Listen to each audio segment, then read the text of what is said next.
Dmitri Shostakovich struggled his entire life to maintain his integrity as an artist while also serving the Soviet state as required. His 10th symphony, completed after the death of dictator Joseph Stalin, was a balancing act as well as a midlife crisis set to music. The Phoenix Symphony welcomes pianists Michael Stephen Brown and Adam Golka to play Mozart's Concerto for two pianos, number 10, which Mozart composed for himself and his sister, Maria Anna, to perform. Tito Muñoz conducts the world premiere of a new piece by multidisciplinary artist Annie Nikunen, exploring the connections between movement and sound. Annie Nikunen is a composer, but she is also active in other artistic pursuits that often intersect in her work. Flutist, dancer, choreographer, sound artist, and radio broadcaster. She began studying at the Joffrey Ballet School beginning when she was 13, and physical movement would remain an important element in her artistic creations.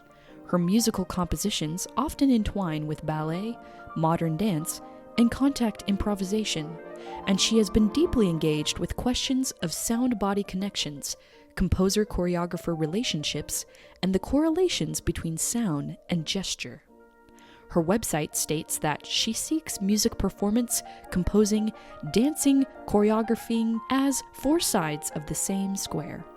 The work premiered in this concert, The Sound of Space Between Us, is the third entry in a trilogy of related pieces. The trilogy began in 2021 with a work for multi-track violin, which was expanded for string quartet and now is enlarged again into a piece for full orchestra, which Nikunen calls the final and grandest installment of the trilogy. The three installments are all sonically reminiscent of one another, she says, but evolve in instrumentation, structure, narrative, and movement. Concertos for more than a single instrument rode a wave of popularity in the 1770s and 1780s, nowhere more than in Paris. That's where the genre of the symphonie concertante reigned supreme, often spotlighting curious combinations of featured instruments.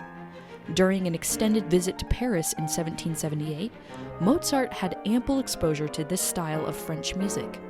While he was there, he wrote his concerto for flute and harp, and two now-lost works for multiple soloists.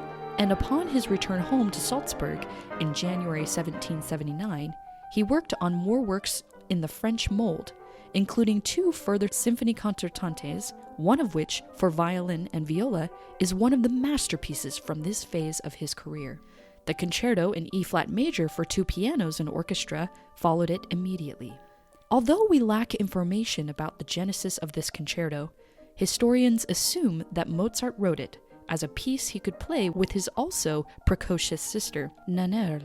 Wolfgang and Nannerl probably performed this concerto in their native Salzburg when it was new, and Mozart continued to play it as his career progressed. Although the concerto is overwhelmingly graceful and cheerful, that is not entirely foreshadowed in the work's Apollyon opening. The monumental feel of the first theme suggests that grandeur may lie in store rather than the playfulness that will actually ensue. Dmitri Shostakovich spent most of his career falling in and out of favor with the communist authorities. After Stalin's death, in 1953, the Soviet government stopped bullying artists quite so much. But by then, Shostakovich had grown indelibly traumatized and paranoid. He began his Symphony No. 10 only a few months after Stalin's death. The pianist Tatiana Nikolaeva, one of his confidants, insisted that the symphony dated from 1951 and that he tucked this one away in his desk drawer. It is often said that Shostakovich intended this symphony to depict Stalin, an interpretation that has both partisans and opponents. Kurt Sonderling, who attended the preparations and premiere of the work and met with the composer while the piece was being created, said in 1995 it was indeed a portrait of Stalin for all of us who had lived through the horrors of that time. But for the listener of today, it is perhaps more like a portrait of a dictatorship in general, of a system of oppression. Although Shostakovich's 10th Symphony was overwhelmingly successful at its premiere, some listeners were perplexed by its tone. This gave rise to defenses from prominent figures. The composer, Dmitri Shostakovich, declared, "I am deeply convinced that the conflict it portrays arises from the tension now existing throughout the world."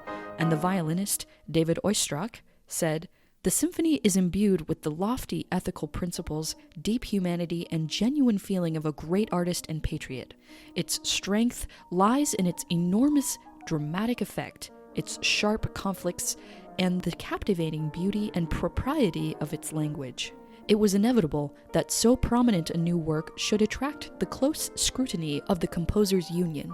By the end of the debate, however, a compromised position to which the union's members could agree was found, defining the piece in most curious terms as an optimistic tragedy.